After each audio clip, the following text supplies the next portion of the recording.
Okay, thank you. Thank you very much. Hello, everyone. I'm back here at WMT for our chant class. Thank you. It's nice to see you too. Yeah. Have you been good, girls? No, you haven't. How is everyone today? Anyone has any questions, comments, things they'd like to discuss? It's rather hot here at Way Mountain Temple. And I first thought I walked in here, it was so hot that I turned on my personal fan, a small fan, a Rwanda fan, a very low speed, like a whisper speed. And after a while, about half an hour, 40 minutes later, I had to turn it off because it's getting cold. The reason I brought it up is because I remember one of Master Hsuan disciples, he recounted on when Master Hsuan was at Long Beach Monastery, which is about 45 minutes drive from here at WMT. He was lecturing in the summertime, and they're very frugal. He didn't turn on the AC, and so this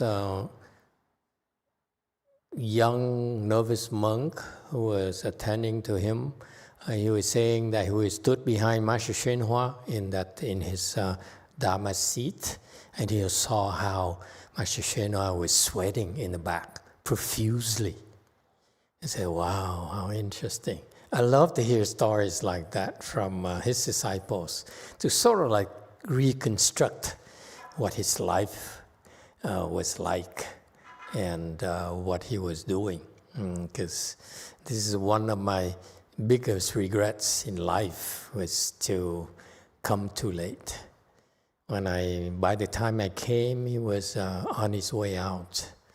And he was in great pain, but he compassionately accepted me, if you will, and trapped me into becoming a monk. Had he not accepted me as a novice and let me suffer for 4.5 years within his temples, I would have not continued to do this. For 4.5 years at his temple, so he made me wait for about 6 months at the seated 10,000 Buddhas. After he allowed me to leave the home life, and then he shaved my head, and within like 4 or 5 months later, he died. And that's the beginning of a lot of suffering for me in the hands of his disciples. Those good people are still continuing to make me suffer, but he doesn't seem to bite as much anymore. But the thing is that I wish I had come a little bit earlier, because until I came around, I was basically wasting my life. I just chasing after, like a dog chasing after its tail. Yes, no meaning. It's one thing after another, pursuing one thing after another. And in the end, you have a little fun when you have a drink, when you eat a good meal, have a good time with your friends. But in the end, when you go home, there's still this sense of emptiness of what's it all about, you know. Whereas with cultivation, I think I've found my stride, and I'm a lot more content, I would say. And I bring up missing my master is that I regret not being able to do this earlier, because I'm too old now. I can't do much anymore. And I can't wait for my children to grow up and, be self-sufficient. And they still need me to pay for the mortgage and, the cars and the stipends and pocket money and so forth. Because if I didn't, they would have to worry about making ends meet, like most monks and nuns, that would be a shame. I went to Vietnamese temple this week because one of my disciples up there talked about it. So I said, well, it sounds interesting. Let me go over there and take a look. And I met this abbess of the temple. And it's a very poor temple. I like poor temples. I'm not impressed with rich temples. Okay, and I really like poor temples. And so they bought this land at the same time as we bought Gold Forest. Bigger, a lot bigger than ours. Ours like 9,000 square feet. Theirs about 22,000 square feet. So it's a lot bigger. And I'm told that the buildings were dilapidated, so they basically bought a piece of land and they had to build from scratch. And I can't mention the name because it's built illegally. And so I went over there and took a look, and I noticed everything is cheap. It's a lot cheaper than ours. I said, wow, I have so much. My disciples keep complaining that, we go to Chinese temples, we feel so bad, we're so inferior, so poor. When I looked at a Vietnamese temple, I said, wow, they're really poor, aren't they? Things they used to build at, say, area for the Wan Yin statue outside, it's shoddily done. It's so cheap. Materials very, very cheap. Our statues at the Way Mountain Temple, at least, you see, a little bit of stuff. But there it is so very poor quality. And I walk into the buildings, it's primarily a big area where they were, Vietnamese temples or Korean temples. Typically, the Buddha halls are very, very small because they don't have the big Dharma assembly like Chinese do, like we do. So they have a big area for a dining area, okay, and also kitchen. It's all illegal, of course.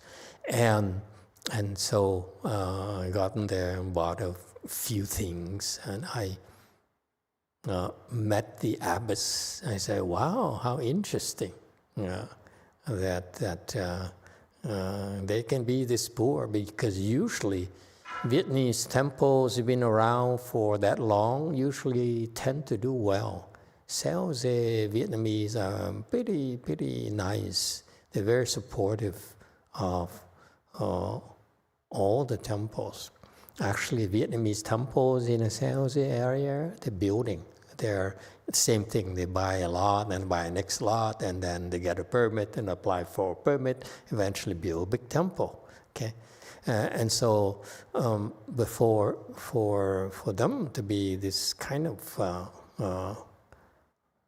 run down in a way, very low quality materials, I was surprised. And so I met the abbess, and I said, wow, it's very rare to find a Vietnamese Sangha who's second stage art. I was pleasantly surprised. So I knew why, and it dawned on me why they're so poor. Okay, they are not attached to money. They're not. You cannot buy them. You cannot influence them. They maintain their dignity and their independence. So on the way back, I asked Xian, I said, so what do you think of the abbess? What level is she? He said, oh, second stage art. He said, wow, you're getting good. I don't have to look at people anymore. From now on, I will ask you.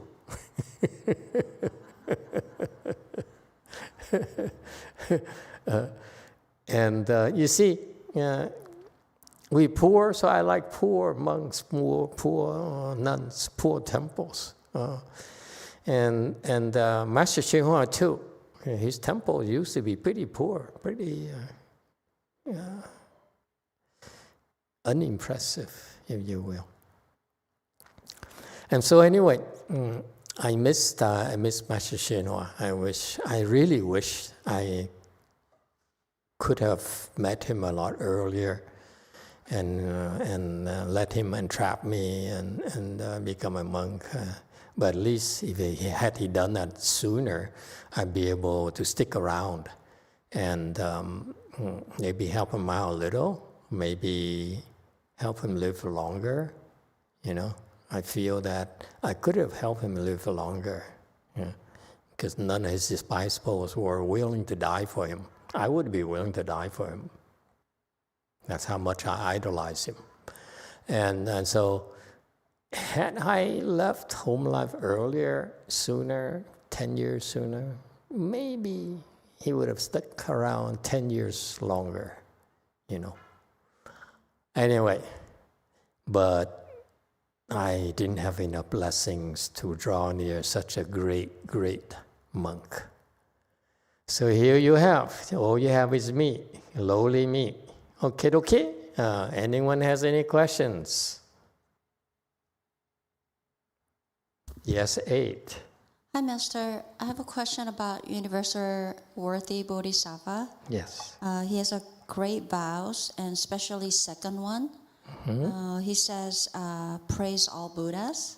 Mm-hmm. I know what is praising. I think most of us knows what is praising. But is there any way, properly praise Buddhas? Would you explain more to us, please? Okay, very good. Yeah, his second vow is 称赞如来. That's what we pattern our spiritual path after, those 10 guidelines. So we 礼敬诸佛, that's the first one, 称赞如来, so to praise the Buddhas. What we do in Buddhism is what we praise Buddhas is what most Buddhist disciples do. We train them to do is to attend ceremonies. The ceremonies have a lot of praises to the Buddhas. Okay, most of the ceremonies praise the Buddhas. For example, you have the first, we would start with the incense praise. Okay, so with that process there is we make offerings to the Buddhas of the 10 directions and praise their virtues. Okay, and so you see that right there is the very first thing we do. Okay, and we praise them.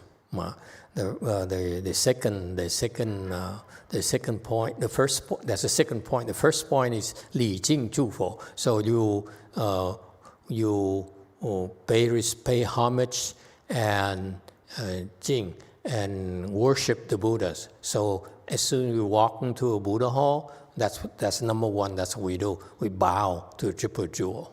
Okay. So the praise there is built in at various spots in a ceremony. Okay. And so that's the most common form of practice for all Buddhists. Okay. And as we learn more when we go into the prologue section we're discussing tonight, we see how Buddhas, when they taught us, gave us the Dharma, they taught us on how to do all those things in order to become a Buddha. But even though those praises that we do here, similarly to the Chinese temples or the Vietnamese temples or Thai temples and so forth, all those, their ceremonies have their various forms of praising the Buddhas. Okay, that's the Dharma has been transmitted to all of us in order to become Buddhas. And yet their teachers are not are not skilled enough to understand it. That's why they limit, the achievement for such practices. Okay, and so in our environment, we want to remind you. We hope you go very far as soon as possible. Okay, because you'll be a lot happier. You'll be a lot better off, and content. So part of that is the praise. You're correct in asking about that. The praising the Buddhas generates a lot of blessings for you, programs your mindset into the proper frame of mind, better state. Okay, and so when you do ceremonies, concentrate on the praise sections, and that's how you can maximize the effects. And of course, there are auxiliary things that we do. So, for example, by following the Buddha's teachings and practice as taught, we basically are praising the Buddha himself. Okay, because when you practice as you're told and eventually become enlightened, okay, then that's the best form of praising the Buddha by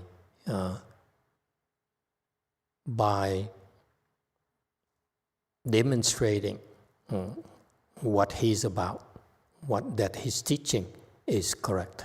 So praising is not just words, but also in terms of accomplishments. Okay, so your level of accomplishment, the higher your level of accomplishment is actually another form of praise, a higher form of praise of the Buddha from your being yourself in your living your daily life. Trust me, people notice. Even though they can't put the fingers on it, they notice you're different, that they like you, and then they will come to you when they need help. Yeah, until then they argue with you and pick a fight with you and badmouth you and so forth. That's part of life in a Saha world. But they will notice, they know that you are a special person. Okay? All right. Anyone else? Any other questions? No? Jumi, go ahead. Are you happy that the old abbot is back with you? Yeah? Huh? Is the atmosphere different at JMT?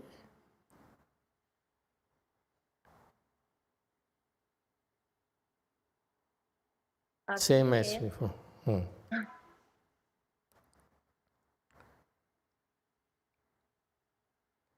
저한테 물어보시나요?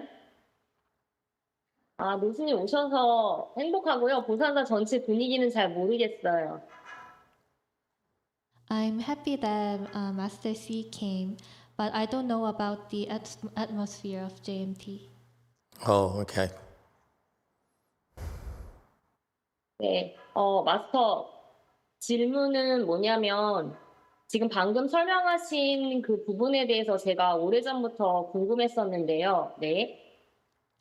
So, Master, this is my question. The one you just explained to us, I was wondering for a long time. 그러니까 그 9번째가 부자항순 중생이거든요.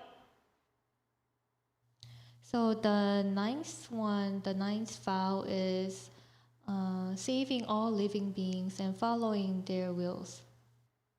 네. 근데 이제 제가 궁금했던 포인트는 어떤 포인트냐면 그게 한국말로 해석을 어떻게 되어 있냐면 중생의 뜻을 따른다예요. 네. So I was wondering, in Korean explanation, it says accord with their wills. 네. 근데 저는 이제 그게 중생의 뜻을 따르면, 그러니까 저를 포함해서 중생은 탕음진치가 있는 걸로 그렇게 얘기할 수가 있는데, 중생의 뜻을 따르면 망하지 않나요? 그게 불도가 아니지 않나요? So if you accord with all living beings' will, then doesn't all living beings have greed, anger, stupidity? So if we follow their wills, then wouldn't we be? 제가 궁금한 건 우리가 새벽립을 할 때 부자 항승 중생인데 그게 어떠한 포인트의 중생의 뜻을 따른다는 건지가 제가 궁금했었어요. 오래전부터. 네, 감사합니다. So I think if we follow their wills, then it will go bad. Our world will go bad, and I think it's not a Buddha Dharma, the Buddha way. So I'm wondering, what will do we have to follow? Good question. Anyone? Go ahead, speak anyone why I think. What do you think? So, round number one is to accord with living beings. That's what she's asking about. Yes? And so, how far are we supposed to accord with them?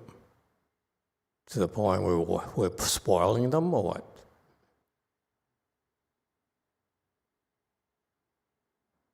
Good question. It bothered me too for a long time. I never found the answer, but now today she brought it up. I said, I had to think about it. Yeah? 마스터 한 가지 더 얘기할 게 있는데요. Master, 중생들의 예. Master, I have one more thing. There's one more thing? Okay, go ahead. 아니 그게 아니. 그러니까 방금 말씀하신 대로 중생들의 뜻을 따른다는 건데 중생들의 뜻이 이해관계가 다 다르니까 중생들이 원하는 게 다 다르니까 도대체 다 맞춰줄 수도 없거니와 이해관계가 다르니까 도대체 이게 제가 이 아침 예불 할 때마다 이거를 10가지를 하는데 어떠한 포인트로 9번을 이해해야 되는지가 제가 궁금한 거예요. 네. And also, the living beings has different opinions and wills. So they each of them wants different things. So I cannot accord with all of them. So every time I do morning ceremony on this 9th vows, I'm very confused. So I want to know how should I understand this part. Yeah, what you mean is that you need to accord with one living being A who wants Coca-Cola, and living being B wants Pepsi. So, and you can only which one are you supposed to accord with, Coca-Cola or Pepsi? I recommend Pepsi, of course. For me, I would just I would get Pepsi. Only drink Coca-Cola secretly. Just to spite Mr. Buffet, who owns 10% of Coca-Cola company, which to me I find to be disgusting. Anyway, so specifically, so how do you adjust for the conflict since you have to accord with everyone? It's a very, very good point. What do you think? Anyone? You have plenty of time to look it up already.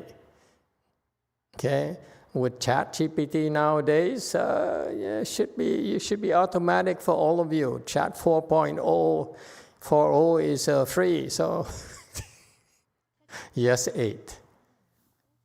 Thank you, Master. I think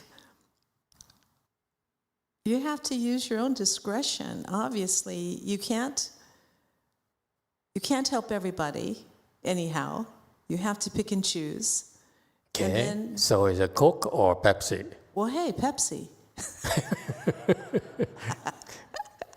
I like you. Thank you. But, let's just move along to the next thing. What about the person who wants Coke? Give them Pepsi.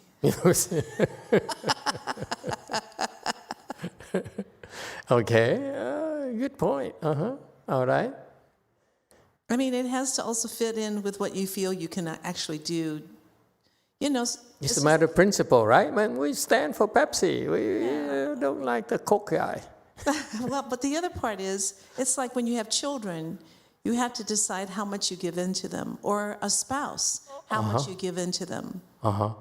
So how do you decide? That's what she's asking. Where do I stop? well, that's all individual, wouldn't you say? It couldn't be hard and fast with everybody. But she knows that already, so she's looking for a rule of thumb. Oh. Right? What? Jumi, she says, you have to give me a method. You ask me to 随顺众生. You asked me to accord to living beings, but I can't accord living beings. So what am I supposed to do? Yes? To paraphrase in English, the Koreans, they talk a lot. Yeah, so what is a hard and fast rule for her to accord with living beings? It's amazing that my master's disciples never asked that. I'd love to ask that. It takes a person like Jumi who finally, had the courage to bring it up. But, it bothered me too. I said, I don't like her. Why am I supposed to accord with her? Am I supposed to accord to someone I don't like? Am I supposed to accord with orange face? Oh, by the way, now I'm down south, I'm Democrat again.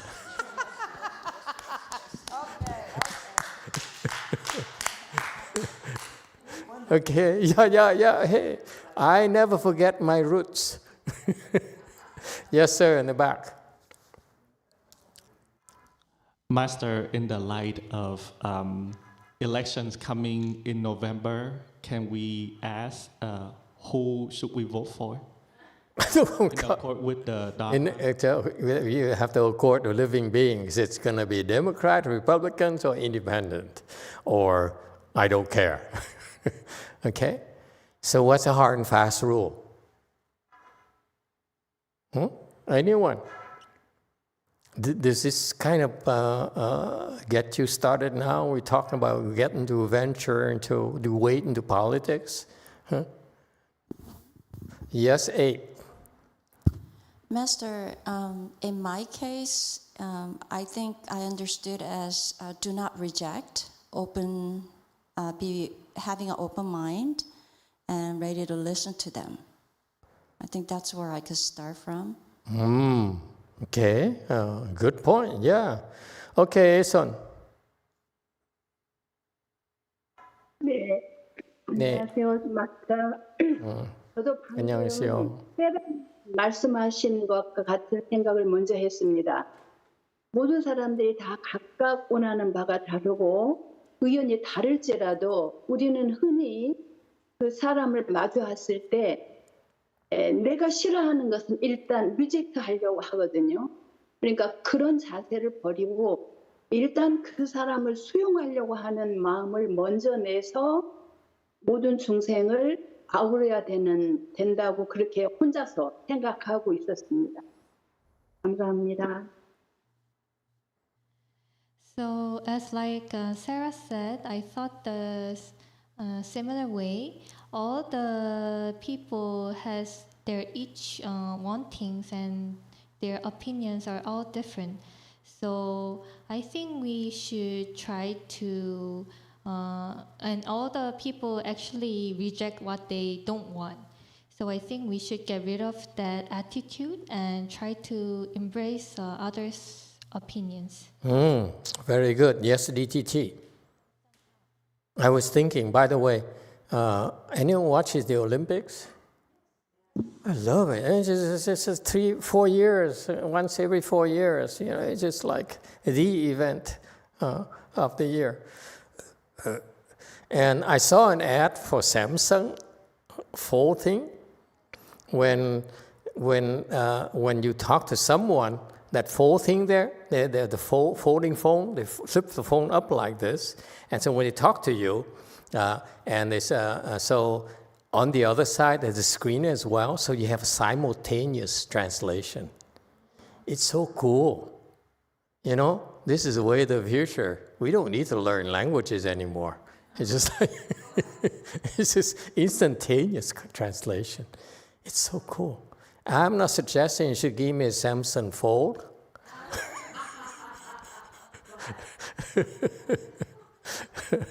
Okay, I'm an Apple person, but Apple is always behind, you know, like at least 3 years behind.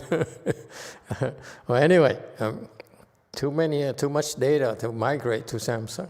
Lots of photos. Okay, very good, excellent, good point. DTT, go ahead, please. Jumi, in the chapter 40 of Avatamsaka Sutra, there's an explanation of this number 9, and it's very long compared to the other ones. Okay. I remember there's a metaphor like the living beings is like the root of a tree, and then according with living beings, like watering the tree, and the fruit is the fruit of wisdom. So the way I looked at it, being a selfish person, I read it and I'm like, okay, so I'm doing this to open my wisdom. So this is ultimately for myself. So after that, I feel it's easier for me to do because the goal is very clear. I do this, I can open wisdom. So that's how I approach it. Okay, but it still doesn't address directly what to do. Okay, very good. Anyone else? This is, you know, you are so demanding. You know, the Asians would not dare ask such questions because it's most masters would not be able to answer you. This is why I tell you, I'd love to have started 10 years sooner than I have a chance to ask Master Shenhua all these questions.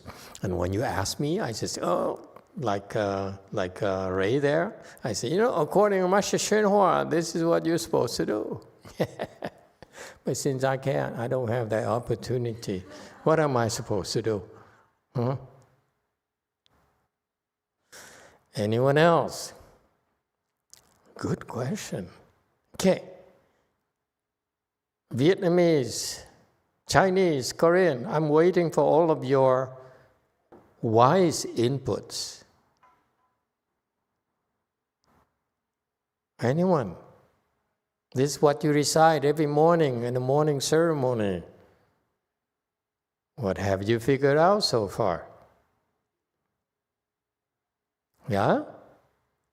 You know, it's very important for you in the morning ceremony when you attend that and you recite these 10 vows of universal worthy bodhisattva. You may not be able to understand it yet, okay? But what you're doing is generating tremendous blessing. And you know what? I'm so proud of you hearing this question from Jumi. Okay? That it's only when you have a lot of blessings, that's why you will be able to understand why eventually. Okay? We didn't have enough blessings back then, so we didn't even have enough blessings to ask, what does it mean, Master? You know? It takes a lot of blessings to be able to ask the right questions that would help your cultivation tremendously. Yes, DTT. Master, I think that means don't listen yourself. It sounds like you're speaking personally. Yeah, sure. That's what you do, right? Yeah? Yes, Master. Yeah? So can you tell us a personal example of what that's about? For example, sometimes people demand something, but in my mind, oh, that's not good, that's wrong.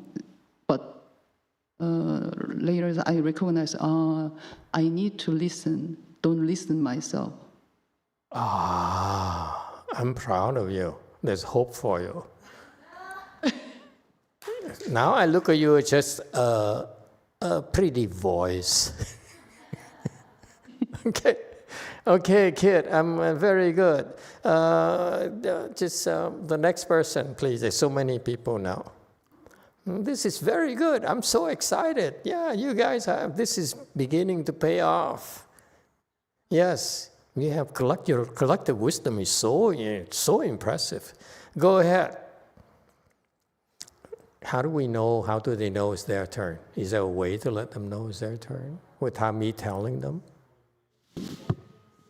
Okay, Master Ji. Call the names?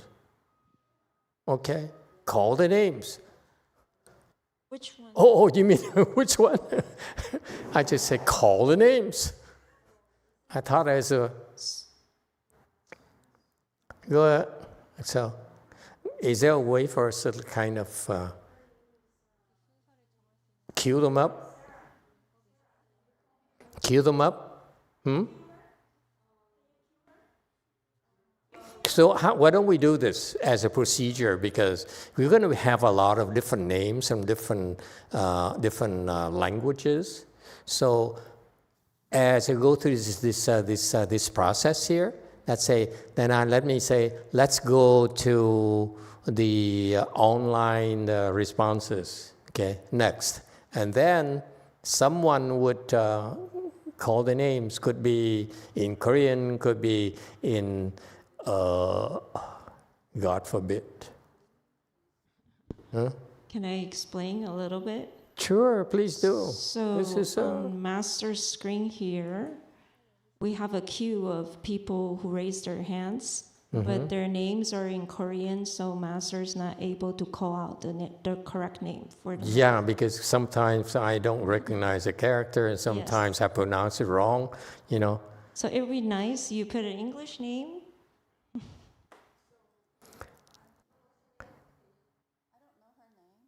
Ason.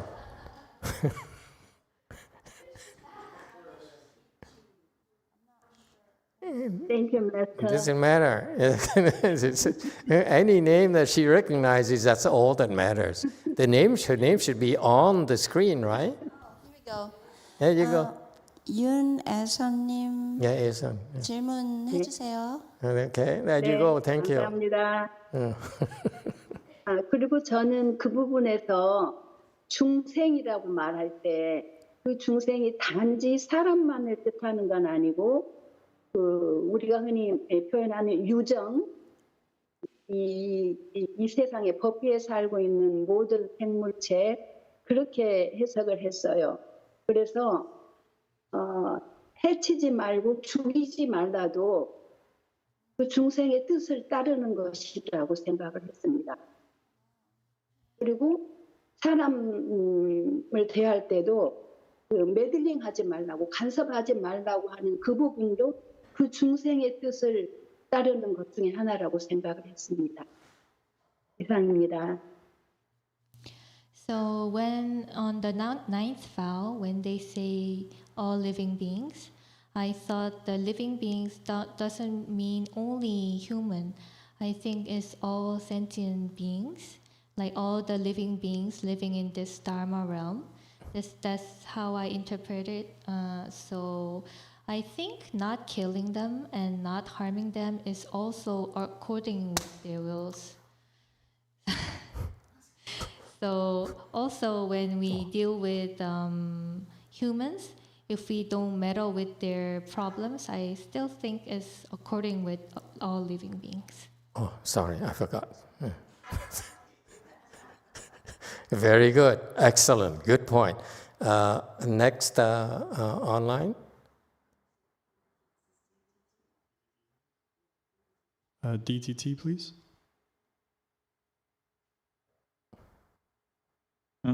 Master, I think according with living beings is that we don't impose our opinion and thoughts on them and waiting for the chance to help them if the conditions allow. Very good. But part of the problem that people might have is that we don't, we accord with their wills, but what if they're hurting themselves? Or they're doing something really harmful? Are we supposed to accord with their, accord with them? Yeah, if they don't ask for help, we cannot do anything. No, like they said, will you help me go rob a bank? Would you accord with him? No, Let's say XL behind you says, I need to buy a new car. Master is not buying me a new car. I need to go rob a bank. Will you help us? Will you help me? You're supposed to accord with me. We have the principle to follow too. That we have to practice keep the principle, but then we have to be according. So you don't accord. So in that case, you say, XL, you go rob a bank yourself. Yes. We don't say that you go rob a bank, that's up to you, but we... It's up to you. I accord with you that much. Okay, good point. Okay, next. JMT, please.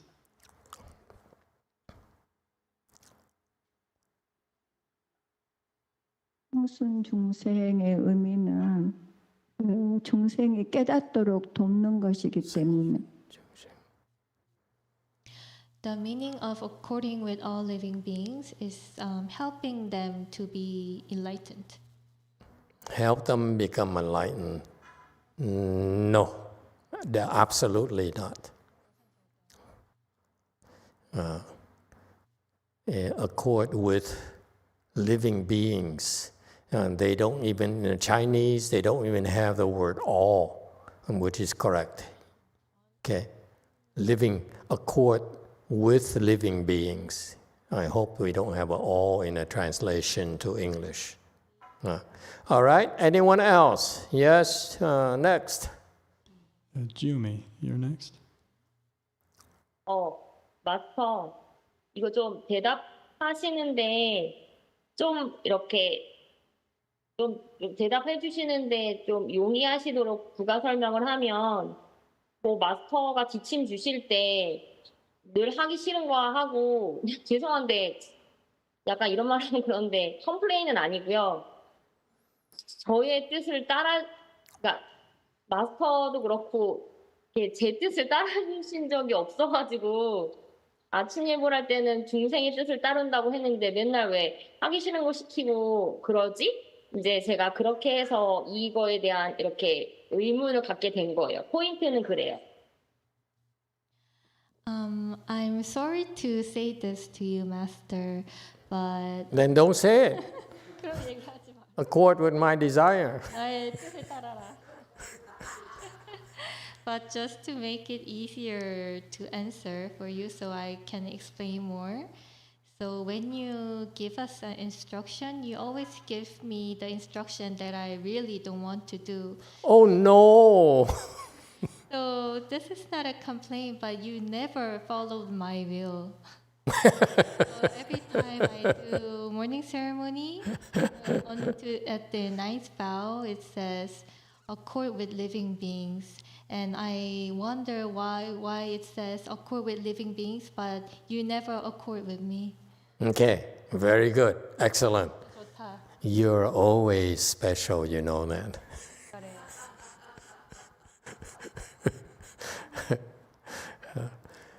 All right, but in my defense, and Jumi, think about it. If you talk to your husband, he admit that when I don't accord with your will, he likes you better.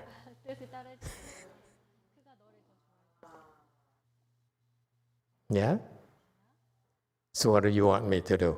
You want me to court your will so that he likes you less? Or you want me not to accord with your will so that he likes you more?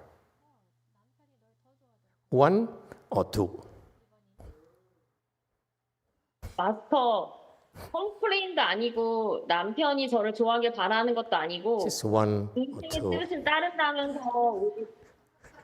제 뜻을 안 따라주셨는지가 궁금한 거예요. 저도 중생인데.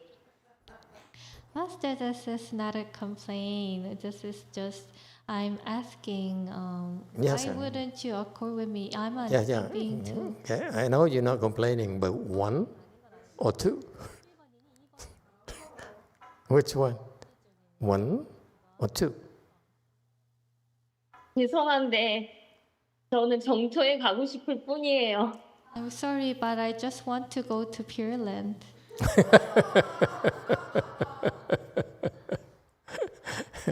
Okay, next.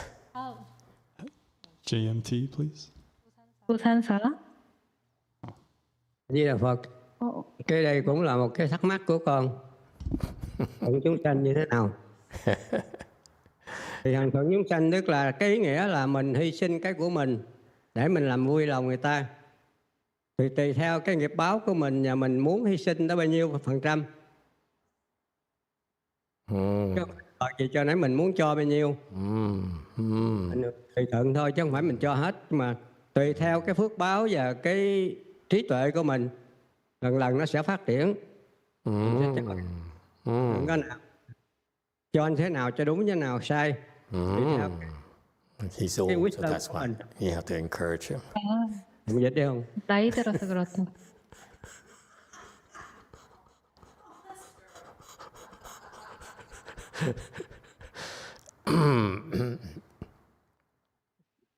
Nghe chưa?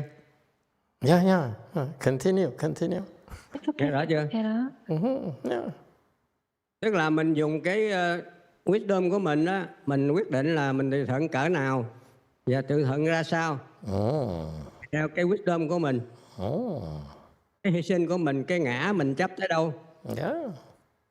Ví dụ những gì Bồ Tát người ta có thể cho cái gì đó trong bộ phận người ta cho chúng sanh, mình cho không nổi. Thì cái tâm của mình tới đâu. Cô đừng có là không cho hay là cho. Thì theo cái tâm của cô và cái trình độ của cô. What happened? All the nuns now follow you. 모든 비구니가 널 따르고 있다. The JMT. 부산사에서. All of them, they abandoned JC. They went to JMT. 불화선언을 버리고 You notice that? 부산사에 갔네. Anyway. Yeah, interesting, isn't it? He draws girls. 귀엽지 않니? 여성들이 끌어들이고 있다. Rồi thứ hai đó là cái thắc mắc của tôi rất là lâu nay. Thì tôi tìm được câu giải đáp là mình học Phật á, như thầy Vĩnh Hóa cũng có giảng đó, là mình học Phật để mình làm vui chúng sanh và phục vụ chúng sanh. Mục đích của cái đức đạo Phật và Đức Phật đều như vậy hết. Mình làm vui chúng sanh và phục vụ chúng sanh. Mục đích chúng ta học Phật. Thì tôi tìm câu trả lời được là trong cái cuốn Thủ Lăng Nghiêm Tam Muội á, kinh Thủ Lăng Nghiêm Tam Muội, Đức Phật dạy thế này: con nguyện phát nguyện thành Phật để con giúp đỡ chúng sanh và làm vui chúng sanh. Kẻ nào phát nguyện được như vậy, mười phương chư Phật rất là vui mừng, là món quà cúng dường lớn nhất, và cuộc đời hành giả coi như đã xong. Tức là chư Phật sẽ take care chuyện đó cho mình. Đó là để trả lời câu hỏi của cô đó. Không phải đời này đâu. Vì đầu thai rất là nhiều đời nhiều kiếp cô sẽ làm được cái đó. Cách cuối cùng là cô nguyện thành Phật để cô làm vui chúng sanh, hằng thuận chúng sanh, giúp đỡ chúng sanh. Phương chư Phật rất là vui mừng. Đó là món quà cúng dường lớn nhất đối với cô, đối với chư Phật. Thì chư Phật sẽ take care cuộc đời của cô. Không cần lo như thế nào hết. Cô chỉ cần thành thật phát nguyện như vậy đi thì sẽ được. Cuốn Thủ Lăng Nghiêm Tam Muội á.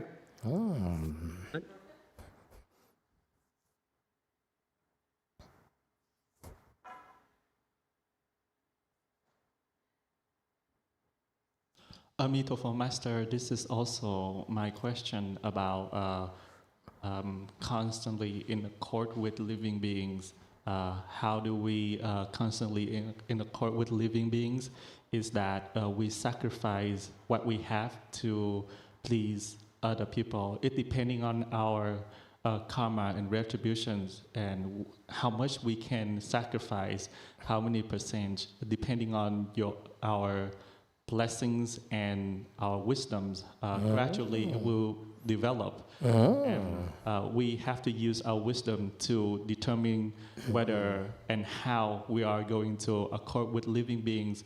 In that way, by sacrificing our ego and we sacrifice our attachment. So, for example, Buddha and Bodhisattva, they also sacrifice their body, what inside of them. But when you cannot do that, then we cannot question. We cannot follow. It's up to us. We cannot follow in accord like the way they did. Second is that this is the question I also asked myself for a while, and I found the solution is that when we study Buddha, Dharma, just like Master explained, is that we are trying to please living beings and serve living beings. And if you have that kind of purpose, that's how you study Buddha Dharma.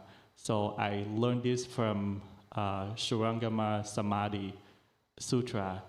It says that if you make a vow to become a Buddha in order to help crossover living beings and make them happy, rejoice, those who can do that will make the Buddha rejoice. And this is the biggest gift that you've done to the Buddha. So if you can truly be able to do that, the Buddha will take care of you, and that's all.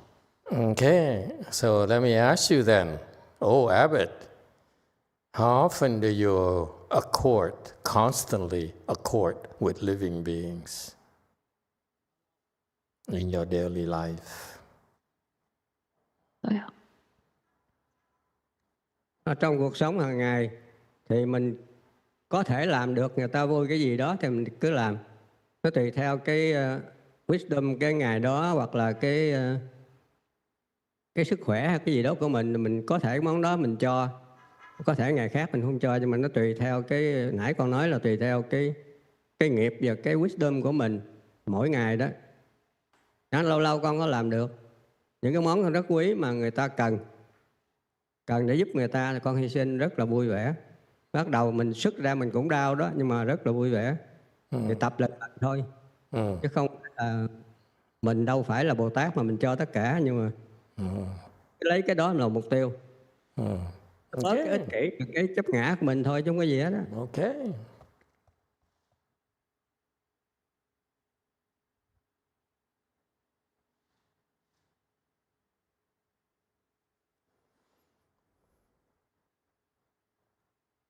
So in my daily practice, in my life, if I can do anything that as much as possible that I can to be able to please other people, it depending, again, as I say, is our karma and our wisdom. So depending also on my health as well. So if that's gift that people really, really want and really treasure, sometime I will be able to do so. If I can give it out, I'll give it out, even though I feel very painful, very hurt. But I'm not a Buddha, I'm not Bodhisattva that I can do it all the time. Sometimes I was able to do that, but then once I was able to do it, I realized that it is just, the pain is there, it's just my attachment to the self. Okay, very good. Okay. I'm really, honestly, let me tell you, this is not, I'm trying to blow up smokes here. Never mind, I don't know, I forgot the expression.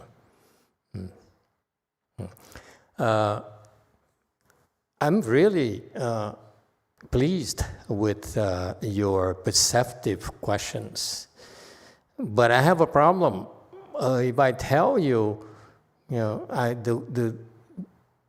unfortunately, the Chinese literature, I feel, does not do a good job explaining to you what to do. This is why whatever literature you quoted and whatever you could understand so far falls short of what is the best way to 恒顺众生, to constantly accord with living beings.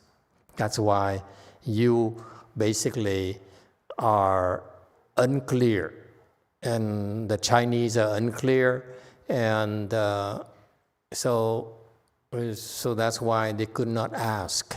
They didn't have the proper foundation or had the Mahayana blessing to ask how to resolve this issue, because this is the quintessential cultivation process for us.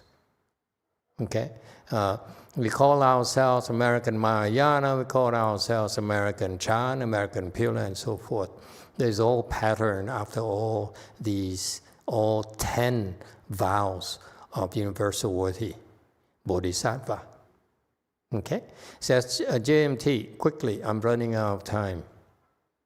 난 시간이 없습니다. 인생은 인연에 따릅니다. Follow the conditions. Okay, accord with condition, not follow. Jesus, the English here will be better eventually. 더 나아질 것이다. Okay, here's my answer for you. But wait, this is not available in Asian wisdom. For sure it's not available in English, so we give it to you for free. We sort of missed the opportunity to monetize this, to make money, right?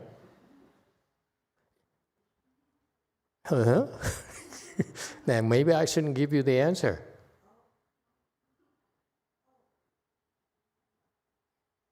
Because I keep on giving you freebies like this, I'll be poor the rest of my life.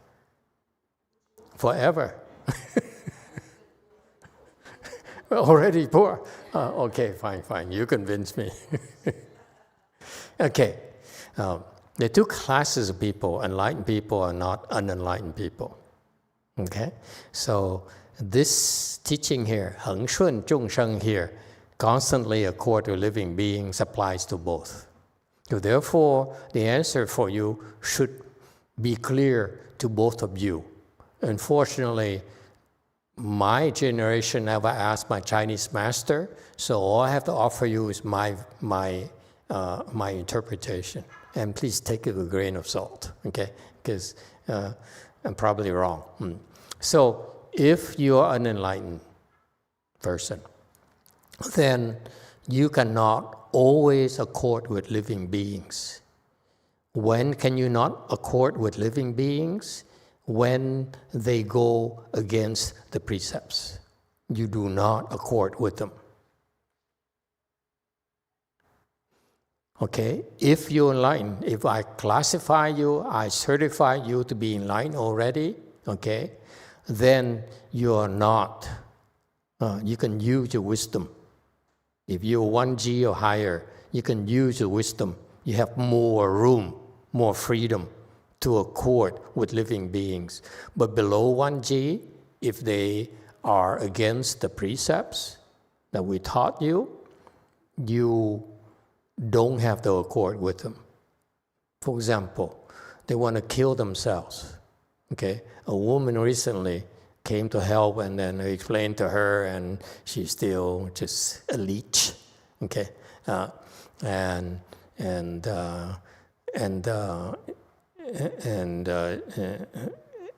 she tried to kill herself. Okay, if we are not enlightened, then you are not supposed to help her.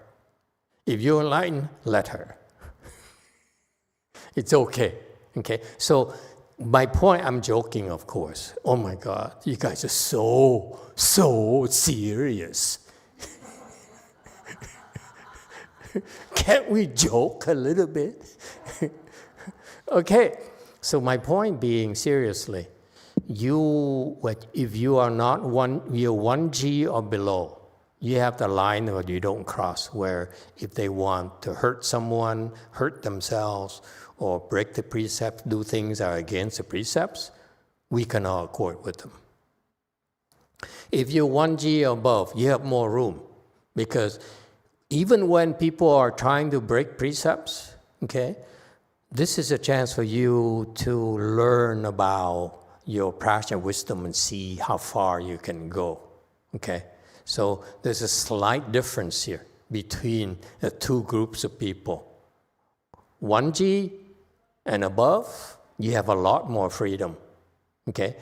Below 1G, you stop. You say, I can't help you, okay? You have to know your limitations. You don't have enough wisdom to really be able to accord with living beings to break precepts. We can't do that. That's not what the Buddhist teaching is about. We don't accord with living beings when we don't have wisdom, okay? And we cannot allow ourselves to help others break precept because that's against our precepts.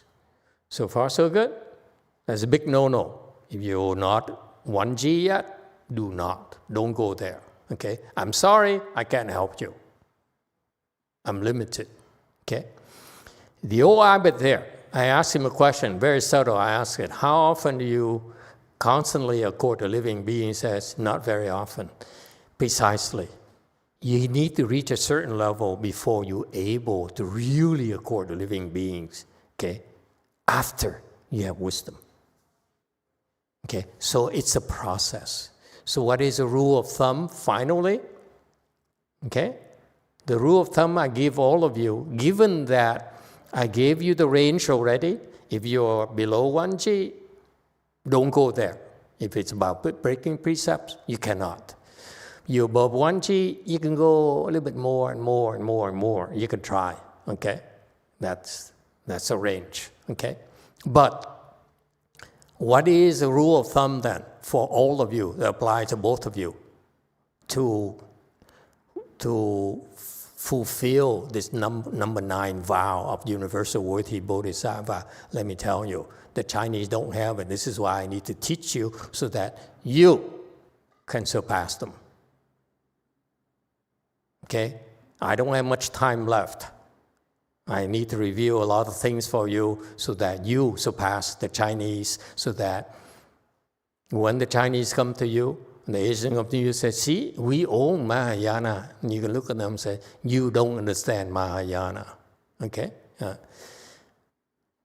For number 9, what you do, okay, besides the domain, the range where you can execute number 9, is that you constantly accord to living beings.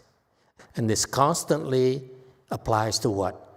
Constantly accord with living beings' wishes that you are afflicted about.